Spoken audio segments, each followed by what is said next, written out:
வணக்கம். தினமலர்.com மாலை 4 மணி செய்திகள். முக்கிய நிகழ்வுகள். தேசிய நீதிபதிகள் நியமன மசோதாவை செல்லாதது என அறிவிக்க கோரி வழக்கு திங்களன்று விசாரணைக்கு ஏற்பதாக உச்சநீதிமன்றம் அறிவிப்பு. கலவரம் பாதித்த அசாம், நாகாலாந்து எல்லையில் ராணுவம் கொடி அணிவகுப்பு. இரு மாநில முதல்வர்கள் சந்திப்புக்கு மத்திய அரசு ஏற்பாடு. 4 மாநிலங்களில் உள்ள 18 சட்டசபை தொகுதிகளில் இடைத்தேர்தல். பீகாரில் நிதிஷ் லாலு கூட்டணிக்கு பல பரீட்சை. விரிவான செய்திகள். தேசிய நீதிபதிகள் ஆணையம் அமைப்பதற்கு பார்லிமெண்டில் நிறைவேற்றப்பட்ட மசோதாவை எதிர்த்து தொடரப்பட்ட வழக்கை உச்சநீதிமன்றம் விசாரணைக்கு ஏற்றுக்கொண்டுள்ளது. உயர்நீதிமன்றங்கள் மற்றும் உச்சநீதிமன்றங்களுக்கான நீதிபதிகளை நீதிபதிகள் அடங்கிய கொலீஜியம் தேர்வு செய்து வந்தது. இந்த முறையை மாற்றி நீதிபதிகளை தேர்வு செய்வதற்காக 6 உறுப்பினர்கள் கொண்ட தேசிய நீதிபதிகள் ஆணையம் அமைப்பதற்கு மத்திய அரசு கொண்டு வந்த மசோதா பார்லிமெண்டின் இரு சபைகளிலும் நிறைவேற்றப்பட்டது. ஜனாதிபதியின் ஒப்புதல் கிடைத்ததும் இந்த மசோதா சட்டமாக்கப்பட உள்ளது. இந்நிலையில் இந்த மசோதாவை எதிர்த்து உச்சநீதிமன்றத்தில் 3 பொதுநல வழக்குகள் தாக்கல் செய்யப்பட்டன. முன்னாள் கூடுதல் சொலிசிட்டர் ஜெனரல் பிஸ்வாஜித் பட்டாச்சார்யா, வக்கீல்கள் R.K. கபூர், மனோகர் லால் சர்மா ஆகியோர் சார்பில் தாக்கல் செய்யப்பட்ட இம்மனுக்களில் தேசிய நீதிபதிகள் நியமன மசோதா அரசியல் அமைப்பின் அடிப்படை கட்டமைப்பை மீறி கொண்டு வரப்பட்டுள்ளதாகவும், எனவே அதை செல்லாது என்று அறிவிக்க வேண்டுமென்று கோரப்பட்டுள்ளது.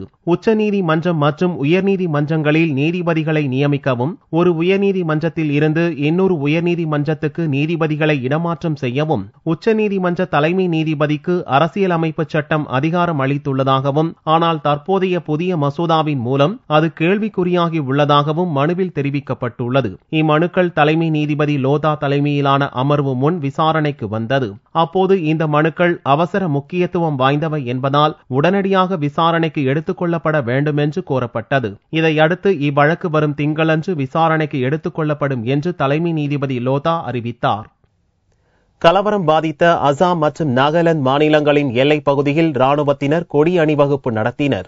நாகாலாந்து மாநிலத்தின் எல்லைப் பகுதியில் அசாம் மாநிலத்தின் கோலாகட் மாவட்டம் அமைந்துள்ளது. இப்பகுதியைச் சேர்ந்தவர்கள் மீது நாகாலாந்தைச் சேர்ந்த பயங்கரவாதிகள் சில நாட்களுக்கு முன் தாக்குதல் நடத்தியதை அடுத்து இப்பகுதியில் பதட்டம் ஏற்பட்டது. பயங்கரவாதிகளின் தாக்குதலில் 9 பேர் பலியாகினர். இதைத் தொடர்ந்து இரு மாநில எல்லையிலும் வன்முறை பரவியது. நிலைமையை கட்டுக்குள் கொண்டு வர கோலாகட் மாவட்டத்தில் ராணுவ துணைப்படையினர் வரவழைக்கப்பட்டனர். போராட்டக்காரர்களை கட்டுப்படுத்தும் முயற்சியில் புதனன்று போலீசார் நடத்திய துப்பாக்கிச் சூட்டில் 3 பேர் கொல்லப்பட்டனர். இதனால் அப்பகுதிகளில் கடும் பதட்டம் நீடிக்கிறது.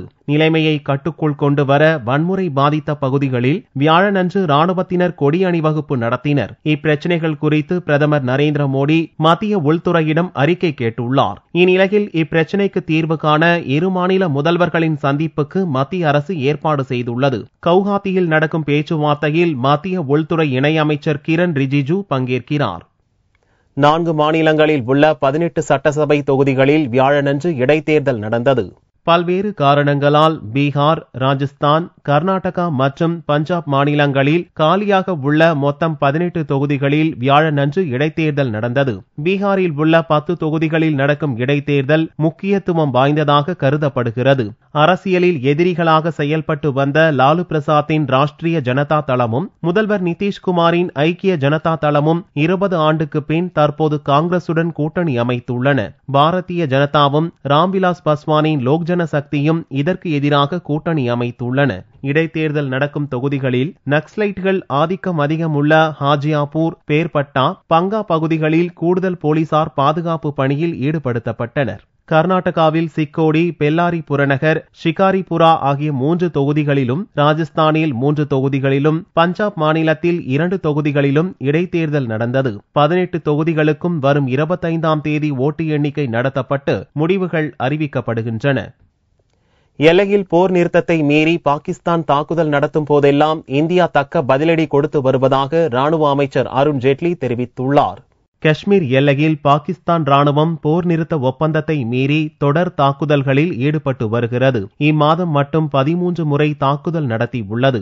ஆனால் புதனன்று செய்தியாளர்களை சந்தித்த பாகிஸ்தான் தூதர் அப்துல் பாசித் போர் நிறுத்த ஒப்பந்தத்தை மீறி கடந்த ஜூலை முதல் இதுவரை 57 முறை இந்திய ராணுவம் தாக்குதல் நடத்தியுள்ளதாக கூறினார். இதற்கு பதிலளித்த இந்திய ராணுவ அமைச்சர் அருண் ஜேட்லி, பாகிஸ்தான் அத்துமீறி தாக்குதல் நடத்தும் போதெல்லாம் இந்திய ராணுவம் பதிலடி கொடுத்து வருவதாக கூறினார். जब भी सीमा पार से सीजफायर का उल्लंघन होता है, हमारे सैनिक वहां पर उसका उपयुक्त रूप से जो कार्रवाई करनी होती है करते हैं. கடந்த 17ஆம் தேதி காஷ்மீர் எல்லையில் ஒரே நேரத்தில் 20 பகுதிகளில் பாகிஸ்தான் ராணுவம் நடத்திய மோட்டார் ரக பீரங்கி தாக்குதலில் 2 இந்திய வீரர்கள் காயமடைந்தது குறிப்பிடத்தக்கது.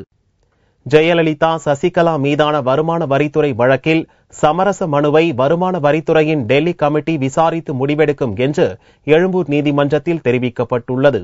தமிழக முதல்வர் ஜெயலலிதா மற்றும் அவரது தோழி சசிகலா ஆகியோர் பங்குதாரர்களாக உள்ள சசி என்டர்பிரைசஸ் நிறுவனம் கடந்த 1991 முதல் 93ஆம் ஆண்டு வரையிலான நிதியாண்டுகளில் வருமான வரி தாக்கல் செய்யாதது தொடர்பாக வருமான வரித்துறையினர் 4 வழக்குகளை தொடர்ந்தனர். உச்சநீதிமன்றத்தின் உத்தரவுப்படி இவ்வழக்கு சென்னை எழும்பூர் பொருளாதார குற்றவியல் நீதிமன்றத்தில் நடந்து வருகிறது. இந்நிலையில் வழக்கு விசாரணை எழும்பூர் நீதிமன்ற நீதிபதி தட்சிணாமூர்த்தி முன் வியாழனன்று விசாரணைக்கு வந்தது.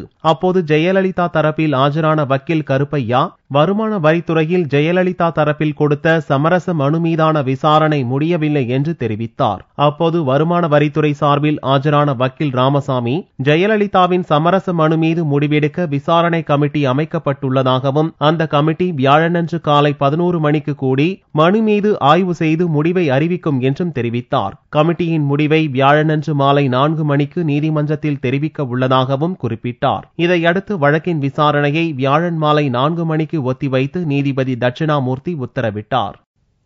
ஆசிரியர் பணி நியமனத்தில் வெயிட்டேஜ் முறையை ரத்து செய்ய நடந்த பேச்சுவார்த்தை தோல்வியில் முடிந்ததால் உண்ணாவிரதம் இருக்க முயன்றவர்கள் கைது செய்யப்பட்டனர்.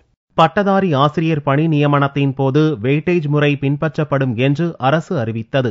இதன்படி ஆசிரியர் தகுதி தேர்வு மதிப்பெண் மற்றும் SSLC +2 மதிப்பெண்கள் கணக்கில் கொள்ளப்படுவதற்கு பட்டதாரி ஆசிரியர்கள் எதிர்ப்பு தெரிவித்துள்ளனர். சென்னை வள்ளுவர் கோட்டத்தில் கடந்த 18ஆம் தேதி உண்ணாவிரதம் இருந்தவர்கள் புதன்கிழமையன்று அரசுடன் பேச்சுவார்த்தை நடத்தினர். இது குறித்து நீதிமன்றம் செல்லுமாறு அரசு தரப்பில் கூறியதால் பேச்சுவார்த்தை தோல்வியில் முடிந்தது. இந்நிலையில் பட்டதாரி ஆசிரியர்கள் வியாழனன்று சென்னை காமராஜர் சாலையில் மெரினா கடற்கரை காந்தி சிலை முன்பு உண்ணாவிரத போராட்டம் மேற்கொள்ள இருந்தவர்களை காவல்துறையினர் கைது செய்து அப்புறப்படுத்தினர். வெயிட்டேஜ் சிஸ்டத்தினால இந்த எபோ 90 எடுத்தவங்களால ரொம்ப பாதிப்பு அடைஞ்சிருக்கிறோம்.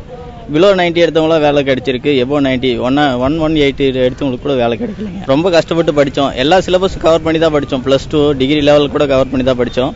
ஆனால் வந்து பார்த்தீங்கன்னா இப்போ +2 டிகிரி எல்லாம் பார்க்கறதுனால எங்களுக்கு ரொம்ப இதாக இருக்குது. அதே சமயத்தில் பார்த்தீங்கன்னா ரிலாக்ஸேஷன் கொடுத்ததும் கொஞ்சம் வருத்தமாக இருக்குது. எங்களால் இதுக்கு மேலே வேலை கிடைக்குமா கிடைக்காதுன்றது ஒரு கேள்விக்குறியா இருக்குது. தமிழ்நாட்டில் பார்த்தீங்கன்னா கிட்டத்தட்ட ஒரு 10,000 பேருக்கு மேலே எபோ 90 எடுத்து பாதிப்பு அடைஞ்சிருக்கிறாங்க. போராட்டம் வந்து எங்களுக்கு ஒரு முடிவு கிடைக்கிற வரைக்கும் கண்டிப்பாக தொடரும். கைது செய்யப்பட்ட பட்டதாரி ஆசிரியர்கள் மயிலாப்பூர் நாகேஸ்வரராவ் பூங்காவில் தங்க வைக்கப்பட்டனர். அங்கு அவர்கள் முகத்தில் கரியை பூசிக்கொண்டு போராட்டத்தை தொடர்ந்தனர். தேனி போடி அரசு மருத்துவமனையில் இரவு நேர பணியில் டாக்டர் இல்லாததால் பாம்பு கடித்த மாணவன் சிகிச்சை பெற முடியாமல் உயிரிழந்ததாக பொதுமக்கள் புகார் தெரிவித்துள்ளனர். தேனி மாவட்டம் போடி அருகே உள்ள துரைராஜபுரம் கிராமத்தைச் சேர்ந்த துரைராஜின் மகன் புகழேந்தி அப்பகுதியில் உள்ள பள்ளியில் 6ஆம் வகுப்பு படித்து வந்தான். புதனன்று புகழேந்தி வீட்டில் தூங்கிக் கொண்டிருந்த போது நள்ளிரவு வீட்டிற்குள் புகுந்த பாம்பு ஒன்று அவனை கடித்தது. இதை பார்த்த துரைராஜ் மகனை அழைத்துக் கொண்டு போடி அரசு மருத்துவமனைக்கு சிகிச்சை அளிக்க வந்தார். அங்கு இரவு பணியில் இருக்க வேண்டிய மருத்துவர் இல்லாத நிலையில் புகழேந்தியின் பெற்றோர் மற்றும் உறவினர்கள் மருத்துவமனையில் பல மணி நேரம் காத்திருந்தனர். இரவு பணியில் இருக்க வேண்டிய மருத்துவர் இளமுருகனுக்கு தொலைபேசி மூலம் அழைப்பு விடுத்த நிலையில் அவர் காலதாமதமாக வந்தார். இதனிடையே முதலுதவி அளிக்காமல் பல மணி நேரம் காத்திருந்த நிலையில் மாணவன் புகழேந்தி சிகிச்சை பெற முடியாமல் பரிதாபமாக உயிரிழந்தான். இதனால் ஆத்திரமடைந்த பெற்றோர் உறவினர்கள் மருத்துவமனையை முற்றுகையிட்டு பணியில் இல்லாத மருத்துவர் மீது நடவடிக்கை எடுக்க வேண்டும் என்று வலியுறுத்தினர். 12:55 இருந்து 2 மணி வரைக்கும் இந்த இடத்துக்கு வரவே இல்லை. ஆனா நர்ஸை போன் பண்ணி பல தடவை கூப்பிட்டும் கூட அந்த இடத்துக்கு டாக்டர் வரவே இல்லை. கடைசியில எங்க அக்கா பையனை காப்பாற்ற முடியாம போயிடுச்சு. டாக்டர் இளமுருக வரும்போது செத்த பின்னாடி வரும்போது கூட அவர் குடிபோதையில ஹாஸ்பிட்டலுக்குள்ள வராரு. அப்ப இந்த டாக்டர் டியூட்டியில இருந்திருந்தா எங்க அக்கா பையனை காப்பாத்திருக்கலாம். இல்ல இவர் வந்து குடிக்காம இருந்திருந்தாலும் சம்பவ டயத்துல வந்திருக்கலாம். ஒரு அரசு துறையில வேலை பார்க்கக்கூடிய ஒரு டாக்டர் குடிபோதையில இருந்துட்டு மருத்துவமனை இல்லாம அவர் வீட்டுல படுத்துக்கிட்டு இருந்ததுனால இப்ப நாங்க ஒரு உயிரை இழந்திருக்கோம். போடி அரசு மருத்துவமனைக்கு தினமும் பலர் சிகிச்சை பெற்று வரும் நிலையில் அங்கு முதலுதவிக்கான பிராணவாயு கருவி உட்பட அடிப்படை வசதிகள் எதுவும் இல்லை என்று அப்பகுதி மக்கள் குற்றம் சாட்டியுள்ளனர். ராமநாதபுரத்தில் உள்ள ஏரிகள் குளங்களை தூர்வாராததால் பல லட்சம் கன அடி நீர் வீணாக கடலில் கலப்பதாக நீர்ப்பாசன விவசாயிகள் சங்கம் புகார் தெரிவித்துள்ளது. ராமநாதபுரம் மாவட்டத்தை வறட்சி மாவட்டமாக அறிவித்து நிவாரணம் வழங்க வேண்டும், விவசாய கடன் தள்ளுபடி என்பன உள்ளிட்ட கோரிக்கைகளை வலியுறுத்தி ராமநாதபுரம் அரண்மனை முன்பு விவசாயிகள் கூட்டமைப்பின் மாநாடு நடந்தது. இம்மாநாட்டில் நீர்ப்பாசன விவசாயிகள் சங்க தலைவர் பாலசுந்தரமூர்த்தி மற்றும் விவசாய சங்க பிரதிநிதிகள் கலந்து கொண்டனர். ராமநாதபுரத்தில் உள்ள பெரிய கண்மாய் பல ஆண்டுகளாக தூர்வாரப்படாததால் பல லட்சம் கன அடி நீர் வீணாக கடலில் கலப்பதாக விவசாயிகள் தெரிவித்தனர். உடனடியாக மாவட்டத்தில் உள்ள அனைத்து ஏரி, குளம், கண்மாய்களை தூர்வார வேண்டும் என்றும் மாநாட்டில் வலியுறுத்தப்பட்டது. பெரிய கண்மாய் உட்பட ராமநாதபுரம் மாவட்டத்தில் உள்ள அனைத்து கண்மாய்களும் தூர்வாரப்படாமல் மேடு வாய்ந்துள்ளதால் வைகை ஆற்றிலும் வைகை அணையிலும் திறக்கப்படும் தண்ணீர் முழு கொள்ளளவு நிரப்பப்படாமல் கடலுக்கு செல்லக்கூடிய நிலை ஏற்படுகிறது. அதனால் விவசாயம் பாதிப்புக்குள்ளாகிறது. ஆகவே மத்திய மாநில அரசுகள் நிதி ஒதுக்கி கண்மாய்களை முழு கொள்ளளவுக்கு மராமத்து செய்வதற்கு நடவடிக்கை எடுக்க வேண்டும். காவிரி வைகை குண்டாறு இணைப்பு கால்வாய் திட்டத்தை துவக்க மத்திய மாநில அரசுகள் உடனடியாக நடவடிக்கை எடுக்க வேண்டும் என்று மாநாட்டில் வலியுறுத்தப்பட்டுள்ளது. தங்களது 11 அம்ச கோரிக்கைகளை வலியுறுத்தி தமிழக ஆதிவாசிகளின் கூட்டமைப்பு சார்பில் சென்னையில் உண்ணாவிரத போராட்டம் நடந்தது. இந்தியாவின் மற்ற மாநிலங்களில் உள்ளதை போல் தமிழகத்திலும் நரிக்குறவர் இனத்தவரை பழங்குடி அல்லது ஆதிவாசி பட்டியலில் இணைக்க வேண்டும் என்ற கோரிக்கை வலுத்து வருகிறது. அதற்கான சலுகைகள், நரிக்குறவர் இனத்தைச் சேர்ந்த ஒருவரை நரிக்குறவர் நலவாரிய தலைவராக நியமித்தல் உள்ளிட்ட 11 அம்ச கோரிக்கைகளை வலியுறுத்தி தமிழக ஆதிவாசிகளின் கூட்டமைப்பு சார்பில் தமிழ்நாடு நரிக்குறவர்கள் மற்றும் பழங்குடிகள் இயக்கத்தினர் சென்னையில் உண்ணாவிரதம் இருந்தனர். நரிக்குறவர்கள் நாங்க, எங்களுடைய நிலவரம் என்ன, எங்களுடைய வாழ்வாதாரம் என்ன, பெண்களுடைய உரிமை என்ன, குழந்தைங்களுடைய கல்வி என்ன, நாங்க எதுக்காக இங்க வந்து உண்ணாவிரதம் இருக்கோம் அப்படின்னா எங்களுடைய வாழ்வாதாரம் சுத்தமா பறி போயிடுச்சு. நாங்க பிளாட்பாரங்கள தான் இன்னும் வாழ்ந்துட்டு இருக்கோம். நாய் பக்கம் ஒரு பக்கம் துரத்த, போலீஸ் ஒரு பக்கம் துரத்த ஓடிக்கிட்டே இருக்கோம். இன்னும் எங்க தான் எங்களை ஓட சொல்றீங்க? எங்களை வந்து பழங்குடியினர் பட்டியல சேர்க்கணும். நாங்க வந்து இப்ப எம்பிசில இருக்கோம். இப்ப எங்க பாப்பான்னு இல்ல, தமிழ்நாட்டுல இப்ப ஓரளவு கொஞ்ச நாள் படிச்சுட்டு வந்துட்டு இருக்காங்க. இன்ஜினியர் இருக்காங்க, இப்ப டாக்டர் இருக்காங்க. இதெல்லாம் நாங்க கனவுல கூட நினைச்சது இல்ல. இதுக்காக யாரும் தனியா முயற்சி செஞ்சு செய்யதில்ல. நாங்க ஒவ்வொரு நாளும் ஒவ்வொரு நிமிஷமும் இதுக்காக ஒவ்வொருத்தருடைய காலில் விழுந்து கையில விழுந்து நாங்களா கேட்டு முன்னேற சூழ்நிலை தான் இன்னும் வந்துட்டு இருக்கு. அதே மாதிரி பாத்தீங்கன்னா அந்த பழங்குடிகள் பட்டியலில் எங்களை சேர்க்கணும். உண்ணாவிரத போராட்டத்தில் நரிக்குறவர் இனத்தவர்கள் மனைவி குழந்தைகளுடன் கலந்து கொண்டனர். தங்கத்தின் விலையில் வியாழக்கிழமையன்று ஒரு சவரனுக்கு 104 ரூபாய் குறைந்தது. ஒரு சவரன் தங்கம் 21,224 ரூபாய்க்கு விற்பனையானது. 1 கிராம் ஆபரண தங்கம் 2,653 ரூபாயாக இருந்தது. வெள்ளி 1 கிராமுக்கு 20 காசுகள் குறைந்து 45 ரூபாய் 40 காசுகளுக்கு விற்பனையானது. வார்வெள்ளியின் விலை 42,420 ரூபாயாக இருந்தது. சிறைவாசிகளுக்கான செலவுகளை குறைக்கும் நோக்கில் கோவை மத்திய சிறையில் நிலக்கடலை சாகுபடி செய்யும் திட்டம் சூடு பிடித்துள்ளது. கோவை மத்திய சிறையில் உள்ள கைதிகளுக்கு பல்வேறு தொழிற்பயிற்சி அளிக்கப்படுகிறது. கைதிகள் தயாரிக்கும் பொருட்கள் சிறை சந்தையில் விற்பனை செய்யப்படுவதுடன் அதில் கிடைக்கும் வருவாய் சிறைவாசி நலனுக்காக பயன்படுத்தப்படுகிறது. இந்நிலையில் சிறைத்துறை தலைவர் திரிபாதியின் தலைமையில் சிறைவாசிகளின் செலவீனத்தை குறைக்கும் வகையில் புதிய திட்டம் ஒன்று செயல்படுத்தப்பட்டுள்ளது. இதன்படி பாபா அணு ஆராய்ச்சி நிலையத்தால் உருவாக்கப்பட்டு செறிவூட்டப்பட்ட நிலக்கடலை பயிரை கைதிகள் சாகுபடி செய்தனர். இது குறித்து செய்தியாளர்களிடம் பேசிய சிறைத்துறை டிஐஜி ஆனந்தன், தற்போது கோவை சிறையில் 5 ஏக்கரில் நிலக்கடலை சாகுபடி செய்யப்பட்டுள்ளதாகவும் இதன் மூலம் கிடைக்கும் வருவாய் சிறைவாசிகளுக்கு பயன்படுத்தப்படும் என்றும் கூறினார். பாபா அணுசக்தி ஆராய்ச்சி நிலையத்திலிருந்து செறிவூட்டப்பட்ட நிலக்கடலை வித்துக்கள் தமிழ்நாடு சிறைத்துறைக்கு அளிக்கப்பட்டு சிறைத்துறை தலைவரும் காவல்துறை கூடுதல் தலைமை இயக்குநரான திரு திரிபாதி ஐபிஎஸ் அவர்களால் ஒரு செயல் திட்டம் வகுக்கப்பட்டு திறந்தவெளி சிறையில முதலில் 5 ஏக்கரும் பின்னர் 10 ஏக்கரும் அது விரிவுபடுத்த திட்டமிட்டுள்ளோம். பரிச்சாத்தமாக ஒரு 40 சென்ட் இப்ப தற்சமயம் பயிர் செய்யப்பட்டுள்ளது. தொடர்ச்சியாக இன்னும் 5 ஏக்கர் பயிரிடவும். இதுல கிடைக்கிறது இந்த விளைச்சல் வந்து சிறைவாசிகள் பயன்பாட்டுக்கு பயன்படுத்தப்படும். இப்படி பயன்படுத்துவதன் மூலம் அது அரசுக்கு செலவினத்தை குறைக்கும், சிறைவாசிகளுக்கு உயர்ந்த தொழில்நுட்பம் கிடைக்கும், சிறைவாசிகளுடைய விடுதலைக்கு பின்னர் வாழ்வாதாரத்துக்கு உறுதுணையாக அமையும். மதுரை பாளையங்கோட்டை சிறைச்சாலைகளை தொடர்ந்து கோவை சிறையிலும் நிலக்கடலை சாகுபடி செய்யப்பட்டுள்ளது. இது போன்ற திட்டங்கள் சிறையிலிருந்து வெளிவரும் கைதிகள் வெளி உலகில் சொந்த உழைப்பில் வாழ வழிவகுக்கும் என்றும் காவல்துறை அதிகாரிகள் தெரிவித்தனர். மீண்டும் செய்திகள் இந்திய நேரப்படி இரவு 8 மணிக்கு. வணக்கம்.